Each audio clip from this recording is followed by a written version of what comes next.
سلطان کے میزبان نے ان کے طعام اور قیام میں کوئی کسر نہ چھوڑی، انہیں بہترین کھانا پیش کیا گیا۔ راستے کی تھکاوٹ کا اثر یہ تھا جانے کیا، سلطان اور تمام افراد نے پیٹ بھر کر کھانا کھایا۔ کھانے سے فارغ ہو کر رات کی عبادت کا وقت ہو رہا تھا۔ اس شخص نے سلطان کی بہت خدمت کی تھی۔ سلطان نے اس سے متاثر تھے، حالانکہ وہ غیر مسلم تھا۔ اجازت ملتے ہی سلطان نے وزیر اور ان کے باقی سپاہیوں کو اپنی خواب گاہوں میں چلے گئے۔ کل صبح انہیں بادشاہ سے ملنے کے لیے ان کے محل میں جانا تھا۔ ایک ایسا سودا طے پانا تھا جس کے متعلق سلطان کو کچھ علم نہ تھا۔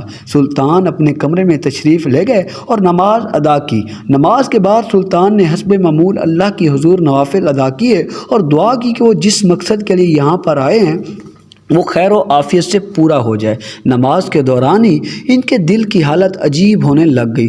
سلطان چونک سے گئے کہ ان کی یہ حالت ایک خاص نشانی کا اشارہ کیا کرتی تھی۔ وہ جانتے تھے کہ جب اللہ تعالیٰ انہیں کسی مخصوص چیز سے آشنا کرنا چاہ رہے ہوں تو ان کے اندر عجیب سی بے چینی بھر جاتی تھی۔ اس وقت بھی سلطان کا یہی حال تھا۔ ان کا دل چاہ رہا تھا کہ اڑ کر اپنی خوابگاہ سے باہر چلے جائیں، حالانکہ وہ ایک طویل سفر سے بہت تھکے ہوئے تھے، لیکن اب انہیں بستر کی کشش بھی محسوس نہیں ہو رہی تھی۔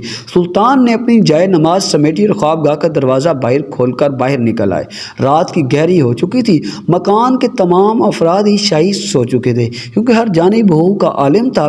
دبے قدموں چلتے ہوئے سلطان مقام کے بیرونی حصے کی جانب پہنچے۔ آسمان میں پورا چاند روشن تھا، جس کی روشنی اندھیرے دھیرے مکان کو بھی نمایاں کر رہی تھی۔ اچانک سلطان کو احساس ہوا کہ انہیں کسی غیر کے مکان میں اس طرح کھلے عام نہیں گھومنا چاہیے، یہ اخلاقیات کی خلاف ہے۔ لیکن اس سے پہلے سلطان پلٹ کر اپنی خوابگاہ کی جانب قدم بڑھاتے ایک معمولی سی ہائٹ سلطان کے بڑھتے ہوئے قدمے نے روک لیا۔ ہٹ سین میں لگے ہوئے پیڑ پودوں کے عقب میں سے آئی ہوئی تھی۔ سلطان کے تجسس ہاتھوں میں مجبور ہو گیا اور کچھ انہیں اپنے اندر بے چینی بھی سمجھ نہیں آ رہی تھی، جو انہیں مسلسل اشارہ دے رہی تھی کہ انہیں آگے بڑھ کر دیکھنا چاہیے۔ کیا ماجرا ہے؟ بغیر کوئی آہٹ کیے آگے بڑھ کر ایک بڑے درخت کے چند شاخوں کو ہٹایا تو بے حد گھناؤں منظر سلطان کے سامنے تھا۔ سلطان نے اپنی فوراً نظریں پھیر لی، مگر ایک لمحے کی نظر میں ہی انہوں نے وہ سب کچھ دیکھ لیا جس دیکھ کر ان کی روح تک لرز اٹھی تھی۔ پودوں کی باڑ کے پیچھے دو کمسن لڑکے ایک دوسرے کے ساتھ نازیبا حرکات میں مشغول تھے۔ معاشرے میں برائی اور بد فطرتی ہر جگہ نظر آتی ہے، مگر سلطان کو یہ قوم لوط کے پیروکار اس طرح کھلے عام آج پہلی بار نظر آ رہے تھے۔ قوم لوط کا خیال آتے ہی جب سلطان کی اس قوم کی بدترین عبرتناک موت یاد آئی، سلطان ان کے انجام کو تصور کیا تو سلطان سے اپنے پیروں کھڑا ہونا مشکل ہو گیا۔ یہ بدبخت نوجوان نہ جانے کس گھٹیا فعل میں ملوث ہو گئے تھے۔ انہیں ایک دوسرے میں دلچسپی محسوس ہو رہی تھی، حالانکہ خدا نے مردوں کے اندر عورتوں کے لیے دلچسپی پیدا فرمائی ہے، جو کہ ایک جائز فطری عمل ہے۔ اسے پورا کرنے کے اللہ نے نکاح جیسا پاکیزہ عمل بھی رائج کیا ہے۔ یہ ملک اگرچہ غیر مسلم تھا، لیکن یہ لوگ اپنے مخصوص رسومات کے تحت شادی کرنے کے بعد ایک دوسرے کے ساتھ قربت اختیار کر گئے تھے، مگر نہ جانے یہ نوجوان کسی جہنم کے کیڑے تھے۔ سلطان کو سمجھ نہ آئی آخر انہوں نے مجبور آ کر اپنی خوابگاہ سے باہر کیوں نکالا، اس منظر کو دیکھنا کیوں مقصود تھا۔ اچانک سلطان کے ذہن میں ایک بجلی کا کوندہ لپکا اور انہوں نے اپنے دل میں فیصلہ کر لیا کہ اب اپنے میزبان سے اس قبیح کے عمل کے متعلق ضرور بات کریں گے۔ پوری رات سلطان کی آنکھوں میں کٹ گئی۔ جو ہی صبح ہوئی میزبان انہیں جگانے کے لیے آیا، وہ انہیں ناشتے کی درس پر لے جانا چاہ رہا تھا، لیکن سلطان اور وہیں خیالوں میں گم تھے۔ ان کے ذہن میں پوری رات دو کم سے سن نوجوان لڑکے ان کا گھنانا فعل گھومتا رہا۔ سلطان اپنے میزبان کا بغور چہرہ دیکھا اور اس سے مخاطب کر کے کہنے لگے، میرے دوست، تم نے میری بہت اچھی میزبانی کی ہے اور ہم نے پوری رات بہت سکون سے کاٹی، مگر کل رات ایک عجیب منظر میں نے اپنی روح کو بے چین کر دیا۔ میں اپنے ملک کی قحط سالی کا مسئلہ تو بھول گیا ہوں، اس سے مجھے اس کا جواب دو۔ میں نے کل رات تمہارے مکان کے اندر ہوتے ہوئے دیکھا ہے۔ اس شخص کی بات سلطان سے ذرا خبر نہ ہوئی۔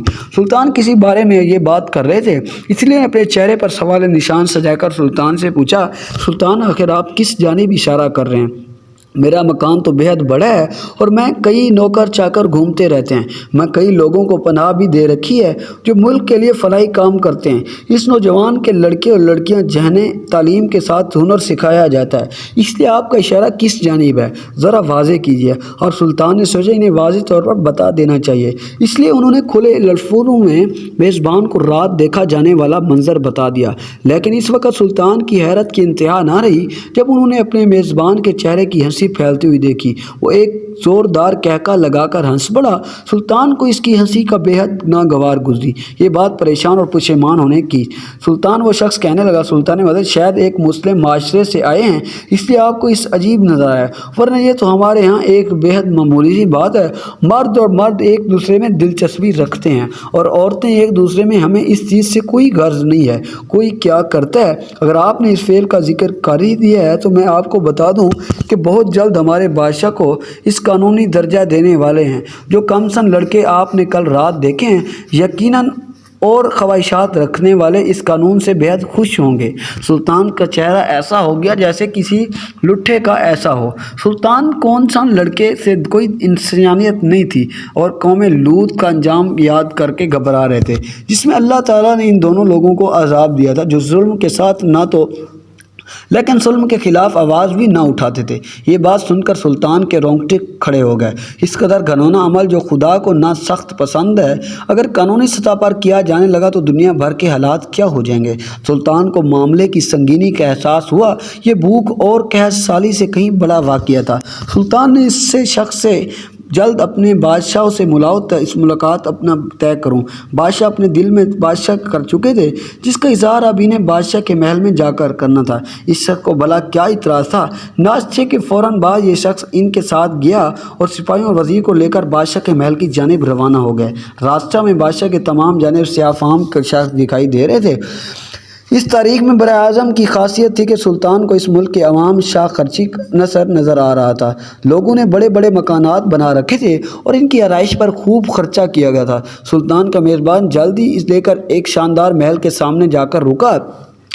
بادشاہ بذات خود سلطان کے استقبال کرنے کے لیے آیا تھا۔ وجہ کچھ اور نہیں بلکہ مسلم دنیا کا سلطان بڑا سلطان کی جاہ و جلال ہیبت دنیا میں بھی مشہور تھی۔ اس بادشاہ کو سلطان سے کوئی ذاتی کام بھی درکار تھا، اسی لیے سلطان کو آؤ بھگت میں کوئی کمی نہ چھوڑی۔ اس لیے آگے بڑھ کر سلطان کو خوش آمدید کہا اور دونوں ایک دوسرے کو تعظیمی کلمات کہے۔ جب یہ قافلہ اندر جا پہنچا اور ابتدائی گفتگو سے فارغ ہو گیا، سلطان نے بادشاہ کو مخاطب کیا اور کہنے لگے، اے میرے عزیز، ہم سب جانتے ہیں کہ یہاں پر کسی وجہ سے آیا ہوں۔ میں ملک پر آنے والے خشک سالی کے عرصے سے وجہ سے پریشان ہوں، جس کی وجہ سے غلے اور اناج کا بندوبست کرنا چاہتا ہوں۔ خوش قسمتی سے آپ کا بلاؤ مجھے موصول ہوا اور میں نے بہتر یہی سمجھا کہ کسی اور ملک سے رابطہ کرنے سے پہلے آپ کی مہمان نوازی میں کچھ دن گزار لوں، تاکہ مجھے اندازہ ہو جائے کیا ہم دونوں میں ایک دوسرے کے کسی کام آ سکتے ہیں یا نہیں۔ بادشاہ کے چہرے پر بڑا ہی پسندیدگی کا اثر ہوا اور اسے سلطان کے بعد اندازہ ہوا اور اس نے کہا کہ اے سلطان، یہ بالکل درست جگہ پر آئے ہیں۔ انہیں بڑی چاہت سے آپ بلایا ہے۔ میں جانتا ہوں کہ مصر میں آنے والے وقتوں میں ایک لمبا قحط آنے والا ہے۔ کچھ پتہ نہیں کہ بارشیں ہوں گی یا نہیں، زمین گلا اگلے گی یا نہیں، لیکن سلطان کی حیثیت آپ کو انتقام کرنا چاہیے۔ میرے ملک میں اناج وافر مقدار میں موجود ہے، میں آپ کو اس کی ایک کثیر مقدار فراہم کر سکتا ہوں جو قحط سالی کے دنوں میں آپ کی عوام کی مدد کرے گی، لیکن اس کے بدلے میں آپ کو میری کچھ مدد کرنا ہوگی۔ سلطان کے چہرے پر یہ سن کر سوالیہ نشان پھیل گیا اور انہوں نے اس شخص سے پوچھا کہ بدلے میں آپ کو کیا چاہیے۔ بادشاہ نے غلے اور اناج کے بدلے سلطان سے فوجی سامان کی خواہش کا اظہار کیا۔ اعلیٰ نسل کے گھوڑے جو پوری دنیا میں صرف عرب نسل کے لوگوں کے استعمال میں تھے، وہ اس شخص کو درکار تھے۔ وہ چاہتا تھا کہ سلطان کے فوجی اس کے فوجوں کو لڑنا سکھائیں۔ یہ سب تو وہ کام تھا جو سلطان کی فوجیں بخوشی کیا کرتی تھی۔ کسی نے کوئی اعتراض نہیں تھا۔ ہو سکتا تھا کہ سلطان اس کا سودہ منظور کر لیا۔ سلطان کا حکم جاری کیا اور ایک فوجی دستہ بلا کر اس ملک کے سپاہیوں کی جنگ کا طریقہ کار سکھائے جائیں اور ایک مخصوص تعداد میں گھوڑے اور سامان رسد بھی مہیا کرنے کا حکم جاری کر دیا۔ اور بادشاہ کو امید تھی کہ سلطان اتنی جلد مان جائے گا۔ وہ بے حد خوش تھا۔ سلطان کو وہ حقیقت اس بادشاہ سے ایک اور کام بھی تھا، اس لیے سلطان چاہتے تھے کہ اس کا معاملہ خوش اسلوبی سے حل ہو جائے۔ سلطان اسے مخاطب کیا اور کہنے لگے، بادشاہ، میں چاہتا ہوں آپ اس سودے کے ساتھ ہم ایک سودا اور کریں۔ رہیں، اگر آپ کی اجازت ہو تو اپنا مدعا بیان کروں۔ بادشاہ تو سلطان کی سخاوت سے بےحد خوش ہوا تھا، اسے بھلا کیا اعتراض ہو سکتا تھا۔ اس نے فوراً ہی سلطان سے کہا کہ آپ جو کہنا ضرور کہیں، اگر میرے پاس ہوا تو اسے ضرور پورا کروں گا۔ سلطان کے چہرے پر ایک پر اسرار سی مسکراہٹ دوڑ گئی۔ سلطان نے بادشاہ کے حکم کے 2 کم سن لڑکے مطالبہ کیا جو انہوں نے اپنے میزبان کے شخص میں دیکھے تھے۔ 2 کم سن لڑکے جو ایک دوسرے کے ساتھ نازیبا حرکات کر رہے تھے اور ہم جنس پرستی میں ملوث تھے۔ سلطان کے اس پر یہ بادشاہ چونک اٹھے، لیکن 2 عام سے لڑکوں کے اسے کیا غرض ہو سکتی تھی۔ اس نے خوشی خوشی سلطان کے عہد کیا اور دونوں کم سن لڑکوں کو سلطان کے حوالے کر دیں گے، مگر سلطان کے ذہن میں کچھ اور ہی چل رہا تھا۔ سلطان نے ایک سے مخاطب کر کے کہا، اے مہربان بادشاہ، میں نے سنا ہے کہ آپ جلد جنس پرستی کے ملک میں قانونی حیثیت دینے والے ہیں، لیکن میں چاہتا ہوں آپ میرے ساتھ ایک اور سودا کریں۔ یہ 2 ہم کم عمر لڑکے میرے ساتھ ملک جائیں گے اور کچھ عرصے میں میری نگرانی میں وہاں رہیں گے۔ میں ان سے ایک خاص شرط منوانا چاہتا ہوں جو مستقل آپ ملک کے لیے قائد مند ہوگی۔ اگر آپ ہم جنس پرستی کو قانونی حیثیت دینا چاہتے ہیں، آپ کو یہ میری بات مان لینی چاہیے۔ آپ کے پاس اس قانون کے لیے ایک ٹھوس وجہ ہو۔ کچھ عرصے کے بعد جب یہ لڑکے میری طے کردہ شرط کو پورا کرنے کے قابل ہو جائیں گے، میں انہیں واپس آپ کے حوالے کر دوں گا۔ اس کے بعد آپ جب چاہیں اپنے ملک میں یہ قانون نافذ کر سکتے ہیں۔ اس بادشاہ کے کان کھڑے ہو گئے۔ سلطان کوئی گہری بات کر رہے تھے، مگر زبان دے چکا تھا، اب مکر نہیں سکتا تھا۔ اس لیے سلطان سے وعدہ کر لیا کہ وہ ان دونوں لڑکوں کو واپس لوٹنے تک اپنے ملک میں ہم جن پرستی کو فروغ نہیں دیں گے، نہ اس قانون کو نافذ کریں گے۔ سلطان کے دونوں سود خوش اسلوبی سے طے پائے گئے۔ ان کے ملک پر اچھائی خوراک اس کی قلت بھی حل نکل آیا، اور کل رات جو کچھ انہوں نے دیکھا تھا اپنے تئیں ایک بہترین حل اس لیے سوچ لیا تھا کہ وہ کم سن لڑکوں کے ساتھ وہ کیا کرنے والے تھے۔ سلطان کے ذہن میں اس مطلع کی ایک پوری ترکیب آ چکی تھی۔ یہ صرف 2 لڑکوں کی بات نہ تھی، ایک پوری نسل کی کہانی تھی، ایک پورا ملک، اس کے بادشاہ، شاید ایک پوری دنیا اس گھناؤنا فعل کے لپیٹ میں آنے والی تھی۔ سلطان کو مسلسل دنیا کی شاندہی کرنے پر شاہی رہنما 2 کم سن لڑکے حاضر کر دیے۔ دونوں ہی بوکھلا ہوئے تھے، وہ جانتے تھے کہ ان کے ساتھ مستقبل میں کیا ہونے والا ہے۔ جب انہوں نے سنا کہ وہ ایک مسلمان ملک میں غلام کی حیثیت سے جا رہے ہیں، ان کی حالت غیر ہو گئی تھی، لیکن سلطان کے سپاہیوں کے ساتھ اچھا سلوک کیا۔ بادشاہ کی اجازت سے یہ قافلہ وہاں سے نکلا تو وقت تھا طویل مسافت طے کر کے آخر کار یہ لوگ مصر آ پہنچے۔ مصر میں حسب معمول ریت اڑ رہی تھی اور بارش کا دور دور تک کوئی امکان نہیں تھا۔ موسم گرما تھا اور عوام کے چہرے پر فکر نمایاں نظر آ رہی تھی۔ سلطان اپنے ساتھ غلے کی پہلی قسط لے آئے تھے اور باقی ساز و سامان انہیں وقت کے ساتھ بھیجا جانا تھا، لیکن سلطان کو اصل فکر اپنے ساتھ لائے ہوئے ان دونوں لڑکوں کی تھی، جن کی شکل سے ہی سلطان کو نفرت محسوس ہو رہی تھی۔ سلطان نے وزیر کو حکم دیا کہ لائی ہوئی خوراک کے مناسب مقام پر پہنچا دیا جائے اور ضرورت مندوں کو دی جائے۔ وہ خود ان لڑکوں کو نمٹنا چاہتے ہیں۔ ان دونوں لڑکوں کو چہرے پر خوف چھائی تھی اور ان کا رنگ پیلا پڑ رہا تھا۔ سلطان ان دونوں کو اپنے ساتھ لے کر محل کے اندر آ گئے اور زندان کی جانب بڑھ گئے۔ ان کے دل میں ان دونوں لڑکوں کے لیے رحم کی کوئی گنجائش نہیں تھی اور نہ ہی ہونی چاہیے تھی۔ جو خدا کی بنائی ہوئی حدود کو توڑیں، ان کے لیے دردناک انجام بھی ہونا چاہیے، مگر سلطان نہ جانے ان کے لیے موت سے بڑھ کر کوئی ایسا انجام سوچ کر بیٹھے تھے۔ یہ دونوں لڑکے آپس میں سرگوشیوں میں باتیں کر رہے تھے کہ سلطان انہیں لے کر ایک قید خانے کی سامنے پہنچ گئے ہیں، لیکن قید خانے کے پہرے دار سلطان کا خادم خاص تھا۔ سلطان نے اسے حکم دیا کہ قید خانے کا دروازہ کھولا جائے اور ان دونوں لڑکوں کو حکم دیا کہ اندر داخل ہو جائیں۔ یہ دونوں لڑکے سلطان کی منت سماجت کرتے اور رونے دھونے لگے اور پوچھنے لگے، آخر کار ہمارا گناہ کیا ہے؟ سلطان نے مخاطب کیا اور کہنے لگے، تمہارا گناہ صرف اتنا ہے کہ تم لوگ مرد ہو، تمہیں عورتوں میں دلچسپی لینی چاہیے، تم نے خدا کی بنائی ہوئی بے حد کو توڑا ہے اور ایک دوسرے کے ساتھ نازیبا حرکات کرتے ہوئے پائے گئے ہو۔ مردوں میں دلچسپی یہ ایک بے حد گھناؤنا عمل ہے اور خدا کے نزدیک ناپسندیدہ ہے، لیکن میں تم لوگوں کو سزا کی نیت سے یہاں نہیں لایا۔ تمہارے ملک کا بادشاہ ہم جن پرستی کے پورے ملک میں پھیلانا چاہتا ہے اور قانونی حیثیت دینا چاہتا ہے۔ ایک دوسرے کی حیثیت سے آج انہیں مستقبل بلکہ فکر رہتا ہے۔ میری شرط پوری کرتے ہو تو تم ایک مخصوص وقت کے بعد تم لوگوں کو آزادی دے دوں گا۔ تم تب تک اپنے ملک میں جا کر یہ اعلان کر سکتے ہو کہ ہم جنس پرستی میں صرف فائدہ ہی فائدہ ہے، کوئی نقصان نہیں ہے۔ میں خود بھی تمہارے بادشاہ کو گواہی دوں گا کہ تم لوگوں نے میری شرط پوری کر کے ہم جنسی پرستی کی حق میں میرے دل کو تبدیل کر دیا ہے، لیکن تب تک تم لوگوں کو اسی زندان خانے میں رہنا ہوگا جب تک تم لوگ میری شرط پوری نہ کر دو۔ دونوں لڑکوں ایک دوسرے کا منہ دیکھنے لگے اور ایک آگے بڑھ کر سلطان سے پوچھا، سلطان، اگر ہماری آزادی کی قیمت کوئی شرط ہے جو آپ ہم سے پوری کروانا چاہتے ہیں تو ضرور بتائیں، ہم اسے ہر صورت میں پورا کریں گے۔ سلطان مسکرا دیے۔ اور ان کا رد عمل کیسا تھا؟ لوگ قید خانے کے پہرے دار بھی سوالیہ نظروں سے سلطان کی جانب دیکھ رہا تھا۔ سلطان نے پہلے دار کو حکم دیا اور کہنے لگے، خادم خاص، میری طرف سے تمہیں اجازت ہے کہ تم ہر روز 10 کوڑے ان دونوں کو مارا کرو اگر یہ میری مطلوبہ شرط کو پورا نہ کریں۔ جس روز تمہیں لگے کہ میری شرط پوری ہو گئی ہے، اسی روز ان کو لے کر میرے دربار میں آ جانا۔ اس کے بعد سلطان نے ان دونوں لڑکوں کو اپنی شرط بتائی۔ شرط سن کر ان دونوں لڑکوں کی آنکھیں ابل کر باہر نکل آئی، اور اس طرح کیسے ممکن تھا، لیکن ان کی جان بنی تھی اور سلطان کی منت سماجت کرتے رہے اور رحم کی بھیک مانگتے رہے، لیکن سلطان کو ان کو بخشنے کے لیے سلطان ان کی آزادی کی واحد قیمت مقرر کی تھی۔ وہ سلطان کی شرط پوری کرتے ہیں مگر لڑکے جانے کے قیامت تک بھی اس قید خانے میں رہیں گے، تب بھی سلطان کی شرط کو پورا کرنے کے لائق نہیں بن سکیں گے۔ پہرے دار سمجھ گیا تھا کہ اس نے ان دونوں لڑکوں اندر دھکیل کر زندان خانے کا دروازہ بند کر دیا۔ اندر سے دونوں لڑکوں کی آہ باز چیخ پکاریں آنے لگی۔ سلطان اپنے قدموں میں واپس مڑ کر محل کی جانب بڑھ گئے۔ ان دونوں میں ہم جنس پرستوں کا وقت اب شروع ہونے والا تھا۔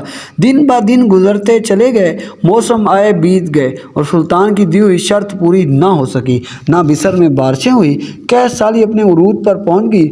ایسے میں سلطان نے کئی ممالک سے رابطے کیے جنہوں نے مختلف چیزوں کی عوض مصر کے خوراک اور غلہ مہیا کیا۔ سلطان نے بہترین حکمت عملی اپنائی تھی، لیکن اس کے باوجود ملک میں شدید تنگی کا دور تھا۔ صبح اٹھتے ہی ساتھ ہی ہر کوئی طلبگار آنکھوں سے آسمان کی جانب دیکھنے لگا، شاید آج بارش برس جائے۔ طلبگار آنکھیں سلطان کے زندہ خانے میں گئی تھی، جنہیں آسمان تو نظر آ رہا تھا لیکن طلب آزادی انہیں بارشوں سے بھی زیادہ تھی۔ قید خانے سے جھوٹ جائیں، وہی دو کم سن لڑکے تھے جو ہم جنس پرستی کے جرم میں زندان خانے میں قید تھے۔ انہیں قید ہوئے برس گزر چکے تھے مگر ابھی تک سلطان کی دی ہوئی شرط پوری نہ ہو سکی۔ سلطان اکثر ان زندان خانے کا جائزہ لینے کے لیے آیا کرتے تھے۔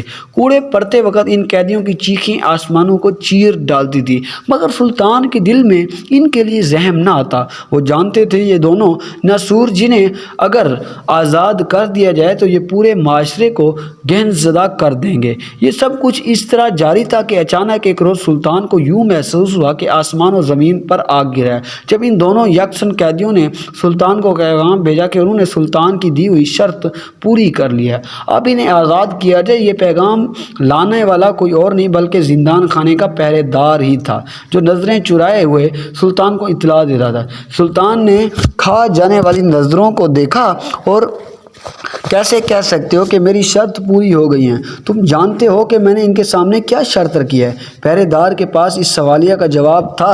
وہ نظریں نیچی کیے سلطان کے سامنے کھڑا، اچانک اس کے پیچھے دونوں لڑکے برآمدے ہوئے قید میں رہتے تھے۔ ان کی حالت بدترین ہو چکی تھی لیکن ان کے چہرے پر ویسے ہی تھے جیسے گناہ میں مبتلا ہو۔ انسان کے اپنے گناہ پر نہ ہو تو نادم ہوتا ہے اور نہ ہی معافی مانگنے۔ چونکا دینے والا منظر تھا۔ یہ نہیں تھا کہ جس چیز کے منظر آپ حیران کن تھے وہ ایک ننھا سا مولود بچہ تھا جو جوان مردوں میں ایک کے ہاتھ میں تھا۔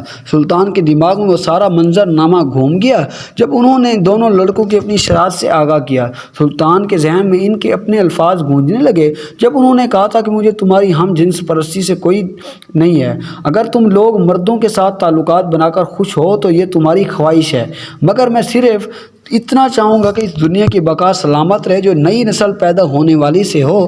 جب مرد عورت سے شادی کرتے ہیں تو انہیں اولاد ہوتی ہے جس سے ان کی نسل پروان چڑھتی ہے اور دنیا میں انسانیت قائم رہتی ہے۔ اگر مرد اور مرد آپس میں شادی کریں گے تو ہم جنسی پیدا کریں گے اور ان کے ہاں اولاد ہونے کی کوئی تصورات صورت ہونی چاہیے۔ میری واحد یہی شرط ہے کہ اگر تم دونوں اس زندان خانے کے اندر مجھے ایک بچہ پیدا کر کے دے دو، وہ بھی ایسا بچہ جس کے والدین تم دونوں ہو تو میں تم دونوں کو صرف آزاد کروں گا بلکہ تمہارے ملک میں ہم جنس پرستی کے فروغ کی حمایت بھی کروں گا۔ سلطان کی دی ہوئی شرط پوری ہو چکی تھی۔ پہرے دار کے مطابق یہ بچہ ان دونوں لڑکوں کا تھا، لیکن عقل ماننے کو تیار نہ تھی۔ سلطان یہ کیسے تسلیم کرتے سکتے تھے؟ یہ دونوں مرد ایک بچے کے والدین تھے، آخر ان دونوں نے اس بچے کو کیسے پیدا کر لیا تھا؟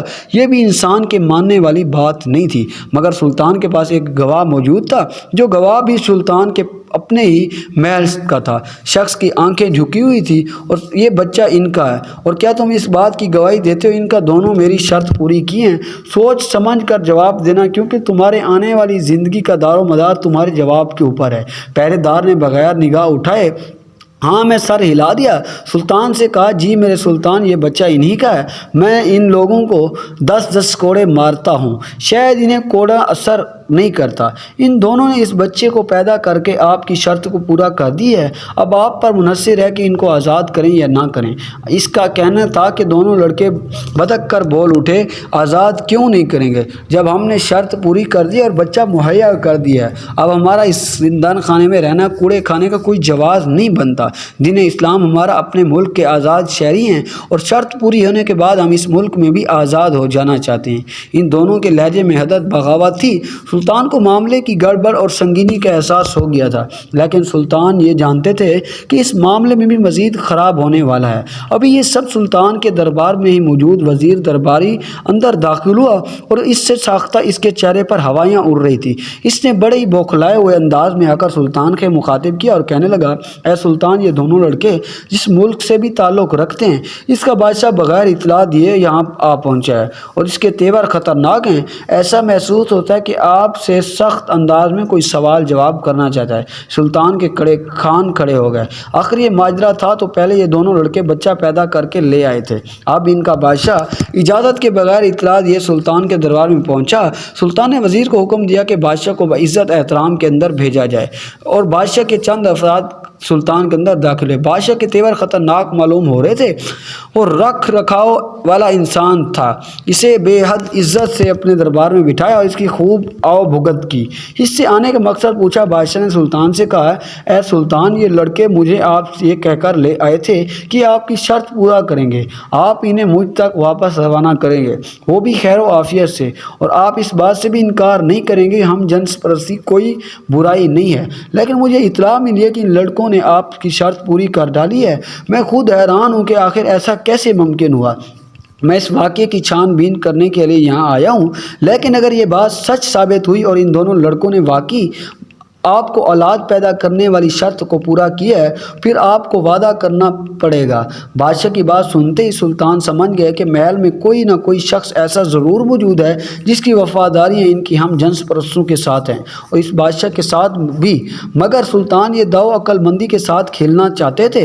ان کے ساتھ سفارتی تعلقات، اس وقت مصر کی صورتحال ایسی نہیں تھی کہ وہ بادشاہ کے ساتھ جنگ کا ماحول بناتے، لیکن ان کے سامنے بعد میں دین پھیلا تھا۔